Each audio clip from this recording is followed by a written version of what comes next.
ഇപ്പോൾ മുഖ്യമന്ത്രി പിണറായി വിജയൻ മാധ്യമങ്ങളെ തെറ്റായ കാര്യങ്ങൾ അദ്ദേഹം അനുവർത്തിച്ചുകൊണ്ടിരിക്കുകയാണ്. ഇതിൽ കേന്ദ്ര ഗവൺമെന്റ് തന്നെ ശക്തമായി കാര്യങ്ങൾ പരിശോധിക്കേണ്ടതായിട്ടുണ്ട്. കേന്ദ്ര ഗവൺമെന്റിന്റെ പ്രതിനിധിയായിട്ടാണ് ഗവർണർ ഇരിക്കുന്നത്. ഇത്തരം കാര്യങ്ങളിൽ ചില കേന്ദ്ര ഗവൺമെന്റ് വക്താക്കൾ ഗവർണറെ ന്യായീകരിക്കാൻ പുറപ്പെടുന്നതായിട്ട് കാണുന്നുണ്ട്. അത് അവരുമായിട്ട് കൂടി ആലോചിച്ചാണ് ഈ ഇത്തരം കാര്യങ്ങൾ നീക്കുന്നത് എന്നാണ് വ്യക്തമാക്കുന്നത്.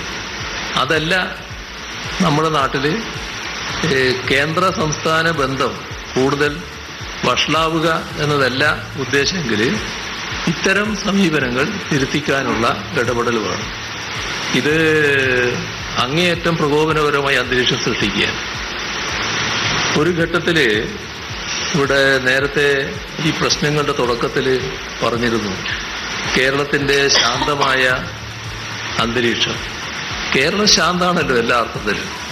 നമ്മുടെ മറ്റു സംസ്ഥാനങ്ങളിൽ നിന്നൊക്കെ വ്യത്യസ്തമായി നല്ല ക്രമസമാധാനം നിലനിൽക്കുന്നു, വളരെ ശാന്തമായ അന്തരീക്ഷം നിലനിൽക്കുന്ന ഒരു സംസ്ഥാനമാണല്ലോ കേരളം. ആ സംസ്ഥാനത്തെ പൂർണ്ണമായി പ്രകോപിതമാക്കുക, വലിയ തോതിൽ പ്രശ്നം ഉണ്ടാക്കുക, ഒരു കലുഷിത അന്തരീക്ഷം ഉണ്ടാക്കുക, ഇതൊക്കെ അദ്ദേഹം ആഗ്രഹിക്കുന്നുണ്ട് എന്നാണ് തോന്നുന്നത്. അതുകൊണ്ടായിരിക്കാം ഇത്തരത്തിലുള്ള പ്രകോപനം സൃഷ്ടിക്കൽ, ബോധപൂർവം പ്രകോപനം സൃഷ്ടിക്കുക. ഇതാണ് ഇതിന്റെ ഭാഗമായി നാം കാണേണ്ടത്.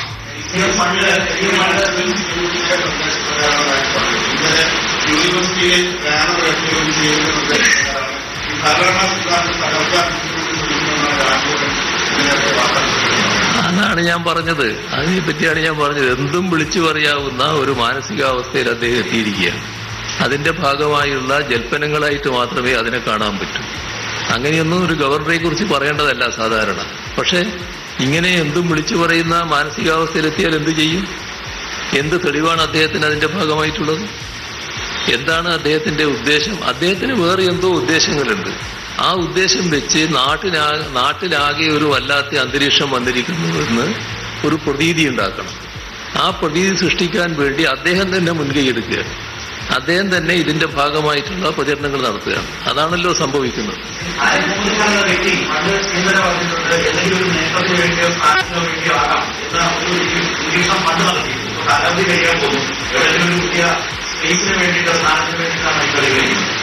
പക്ഷേ നമ്മൾ കാണേണ്ടത് ഈ ഇതുപോലൊരു വ്യക്തിയെ ആർക്കാ ഉൾക്കൊള്ളാൻ കഴിയുക? മുരളീധരനെ പോലത്തെ ചില പൂർവ്വം ആളുകൾക്ക് ഉൾക്കൊള്ളാൻ പറ്റുമായിരിക്കും, മറ്റാർക്ക് ഉൾക്കൊള്ളാനാവും സാധാരണഗതിയിൽ? ഇങ്ങനെയൊരു വ്യക്തി സാധാരണ നിലയെല്ലാം വിട്ട് പെരുമാറിക്കൊണ്ടിരിക്കുന്ന ഒരാള്, അദ്ദേഹം ഒരു അങ്ങേയറ്റം തെറ്റായ രീതിയിലാണല്ലോ കാര്യങ്ങൾ നീക്കിക്കൊണ്ടിരിക്കുന്നത്. തനിക്ക് സ്ഥാനമാനങ്ങൾ വേണമെന്ന് വിചാരിച്ച് തെറ്റായ മാർഗങ്ങൾ സ്വീകരിച്ചാൽ അത് പൂർണ്ണമായിട്ട് അംഗീകരിച്ചു പോകാൻ ആർക്കെങ്കിലും കഴിയും?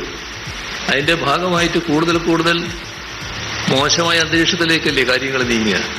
ആ മോശമായ അന്തരീക്ഷം പൊതുവെ കേന്ദ്ര ഗവൺമെന്റ് ആഗ്രഹിക്കുന്നുണ്ടോ? ഇവിടെ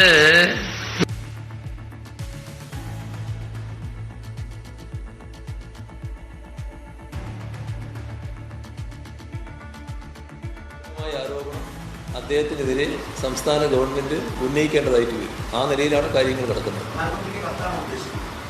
പ്രധാനമന്ത്രി മാത്രമല്ലല്ലോ, പ്രധാനമന്ത്രിയുണ്ട്, പ്രസിഡന്റും ഉണ്ടല്ലോ. ആർക്കൊക്കെ കത്തയക്കണമെന്ന് ആലോചിക്കാം നമുക്ക്.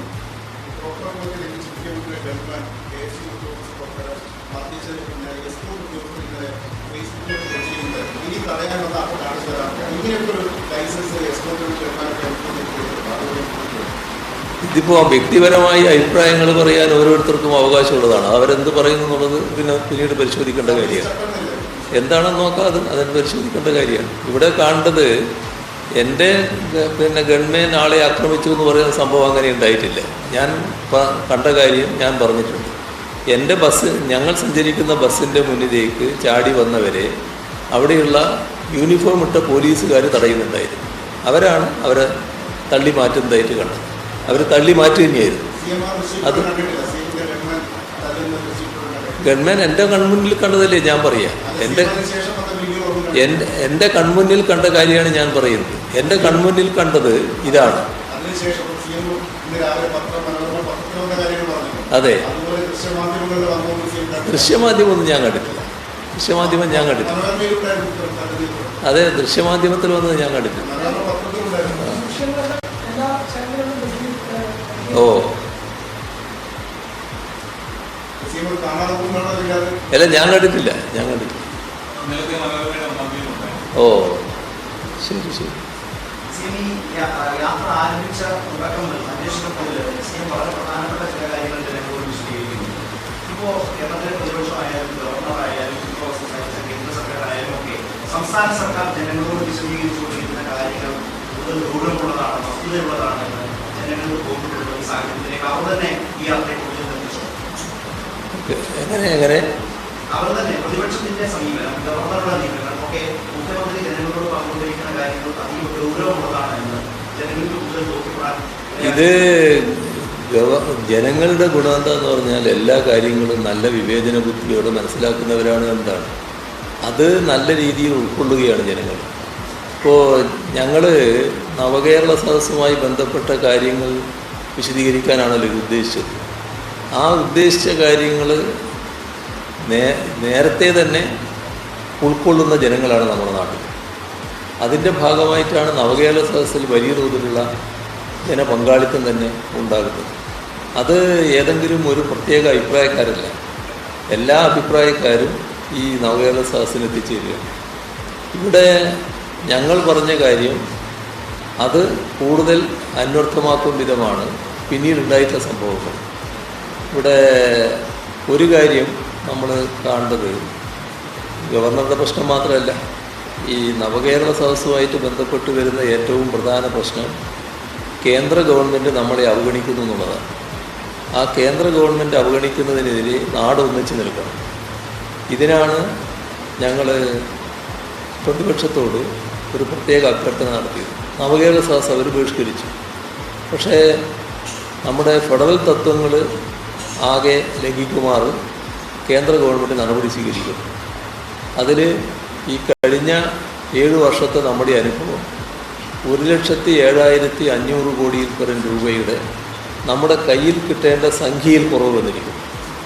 അതിൻ്റെ ഭാഗമായിട്ടാണ് നമ്മൾ ഇപ്പോൾ ബഹുമാനപ്പെട്ട സുപ്രീം കോടതിയെ സമീപിക്കേണ്ടി വന്നത്. സുപ്രീം കോടതി ആ കാര്യങ്ങൾ പരിശോധിച്ച് വരിക.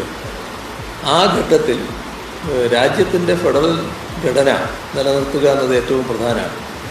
ഇത്തരമൊരു സന്ദർഭത്തിൽ LDF UDF എന്നൊരു വ്യത്യാസമല്ല വേണ്ടത്. LDF UDF തമ്മിലുള്ള തർക്കമൊക്കെ നമുക്ക് പിന്നീട് തർക്കിക്കാം, പിന്നെയും പരിഹരിക്കാം. ഇപ്പം നാട് ഒന്നിച്ച് നിൽക്കുകയാണ് വേണ്ടത്. അതുകൊണ്ട് നമുക്ക് ഒന്നിച്ച് നിൽക്കാം, നിങ്ങൾ സഹകരിക്കണം എന്ന് ഞങ്ങൾ പരസ്യമായിട്ട് അഭ്യർത്ഥിച്ചു. അതിന് നിങ്ങളുമായി ചർച്ച ചെയ്യേണ്ടതുണ്ടോ, അതിന് ഞങ്ങൾ സന്നദ്ധമാണെന്നും പറഞ്ഞു, നമുക്ക് ചർച്ച ചെയ്യാമെന്നും പറഞ്ഞു. പക്ഷേ അപ്പം തന്നെ പ്രതിപക്ഷ നേതാവിൻ്റെ പ്രതികരണം വന്നു, നിങ്ങളുമായി ഒരു യോജിപ്പ്, നിങ്ങളുമായി യോജിച്ചൊരു കാര്യം നടക്കില്ല എന്ന പ്രഖ്യാപനം വന്നു.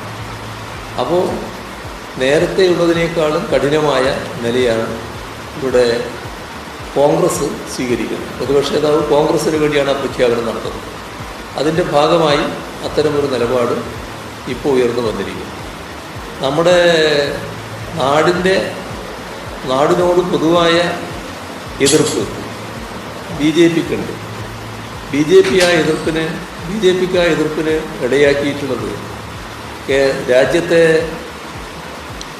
സംസ്ഥാനങ്ങളിൽ എടുത്താൽ കേരളത്തിൽ വലിയ തോതിൽ അവർക്ക് സ്ഥാനം ലഭിക്കുന്നില്ല, സ്വീകാര്യതയില്ല. കേരളീയ മനസ്സ് അവരെ സ്വീകരിക്കുന്നില്ല. അപ്പോൾ കേരളീയ മനസ്സ് സ്വീകരിക്കാത്തതിന് കേരളത്തോട് വിരോധമായിട്ട് വരികയാണ്. ആ വിരോധമാണ് ഇപ്പോൾ പ്രകടിപ്പിച്ചുകൊണ്ടിരിക്കുന്നത്. ആ പ്രകടിപ്പിക്കുന്ന വിരോധത്തിൻ്റെ ഏറ്റവും വലിയ വക്താവായിട്ടാണ് ഇപ്പോൾ ആരിഫ് മുഹമ്മദ് ഖാനും വന്നിട്ടുള്ളത്. ഇപ്പോൾ ബ്ലഡി കണ്ണൂർ എന്ന് പറയാൻ എന്താ കാരണം? അതിൽ ഇന്നലെ ഞാൻ പൊതുയോഗങ്ങളിൽ പറഞ്ഞതുണ്ട്, അതിന് പുറമേ ഒരു കാരണവും കൂടിയുണ്ട്. അതിനകത്ത് നാം കാണേണ്ടത് കണ്ണൂരായിരുന്നു ഒരു പരീക്ഷണശാലയായിട്ട് നേരത്തെ RSS എടുത്തത്. കേരളത്തിലെ RSSൻ്റെ ഒരു തുടക്കം മുതലേ ഉള്ളൊരു കേന്ദ്രം, അവരുടെ തുടക്കകാലത്ത് തന്നെ അവർ തുടങ്ങിയിട്ടുള്ളൊരു സ്ഥലമാണ് തലശ്ശേരി. അവിടെ പക്ഷേ ജനങ്ങളുടെ ഇടയിൽ വലിയ സ്വാധീനമൊന്നുമില്ല. അവിടെ അവരൊരു പരീക്ഷണം നടത്താൻ തീരുമാനിച്ചു. അത് നേരത്തെയുള്ള ചില അനുഭവങ്ങളുടെ അടിസ്ഥാനത്തിലാണ്. അതിൻ്റെ ഭാഗമായിട്ടൊരു വർഗീയ കലാപത്തിനുള്ള എല്ലാ ഒരുക്കങ്ങളും കൂട്ടി. വർഗീയ കലാപം ബോധപൂർവം സംഘടിപ്പിക്കുകയായിരുന്നു. വർഗീയ കലാപം സംഘടിപ്പിക്കേണ്ടത് എങ്ങനെയെന്നതിനെക്കുറിച്ച് നല്ല ധാരണ RSSനുണ്ട്. അത് ആരെയും പ്രകോപിപ്പിക്കുന്ന തരത്തിലുള്ള പച്ചക്കള്ളങ്ങൾ പ്രചരിപ്പിക്കും. കേട്ടാൽ വല്ലാത്ത പ്രയാസം തോന്നുന്ന തരത്തിലുള്ള കള്ളങ്ങൾ. ഇതെല്ലാം തലശ്ശേരിയിൽ ഒത്തുവന്നു. അതിൻ്റെ ഭാഗമായി ഒരു ഘോഷയാത്ര. ആ ഘോഷയാത്രയുടെ നേരെ ചെരുപ്പ് എറിഞ്ഞുകൊണ്ടൊരു കള്ളക്കഥ. ആ ചെരുപ്പ് ഒരു പ്രത്യേക മതവിഭാഗത്തിലെ ആ മതവിഭാഗക്കാരൻ നടത്തുന്ന ഹോട്ടലിൽ നിന്നാണ് എറിഞ്ഞത് എന്നൊരു കള്ളക്കഥ. ഇതെല്ലാം കള്ളക്കഥകളായിരുന്നു. ഉടനെ കലാപം ആരംഭിക്കുക. ആ കലാപം പക്ഷേ പലതും നഷ്ടപ്പെട്ടു. പലർക്കും പലതും നഷ്ടപ്പെട്ടു. അവിടെ സ്വത്ത് നഷ്ടപ്പെട്ടവരുണ്ട്, ആരാധനാലയങ്ങൾ നഷ്ടപ്പെട്ടവരുണ്ട്, പലതരത്തിലുള്ള നാശനഷ്ടങ്ങളുണ്ടായിരുന്നു. പക്ഷേ ജീവൻ നഷ്ടപ്പെട്ടത് ഞങ്ങൾക്കായിരുന്നു. ഞങ്ങളുടെ പ്രധാനപ്പെട്ട ഒരു പ്രവർത്തകനായിരുന്നു UK കുഞ്ഞിരാമൻ. ആ സഖാവിൻ്റെ ജീവനൊന്ന് നഷ്ടപ്പെട്ടു. അതിന് കാരണം മെരുവമ്പായി എന്നൊരു പള്ളിയുണ്ട്. ആ പള്ളി പ്രധാനപ്പെട്ട പള്ളിയാണ്. അപ്പോൾ ആരാധനാലയങ്ങൾ തകർക്കാൻ RSS ആ ഘട്ടത്തിൽ പ്ലാൻ ചെയ്യുക. അപ്പോൾ ആത്മാഹൂതി ചെയ്തും മതസൗഹാർദ്ദം കാത്തു സൂക്ഷിക്കണം എന്നൊരാഹ്വാനം ആ ഘട്ടത്തിൽ ഉണ്ടായിരുന്നു. അതിൻ്റെ ഭാഗമായി അവിടെ വളണ്ടിയർമാർ കാവൽ നിൽക്കുകയാണ് പള്ളിയുടെ മുന്നിൽ. ആ പള്ളി ആക്രമിക്കാൻ വേണ്ടി ഒരു സംഘം വന്നു. ആ സംഘത്തോട് UK കുഞ്ഞിരാമനാണ് സംസാരിക്കുന്നത്. നിങ്ങൾ തിരിച്ചു പോകണം, ഈ പള്ളി ആക്രമിക്കാൻ പറ്റില്ല. അപ്പോൾ പള്ളി ആക്രമിക്കും എന്ന നില തന്നെ അവർ സ്വീകരിക്കും.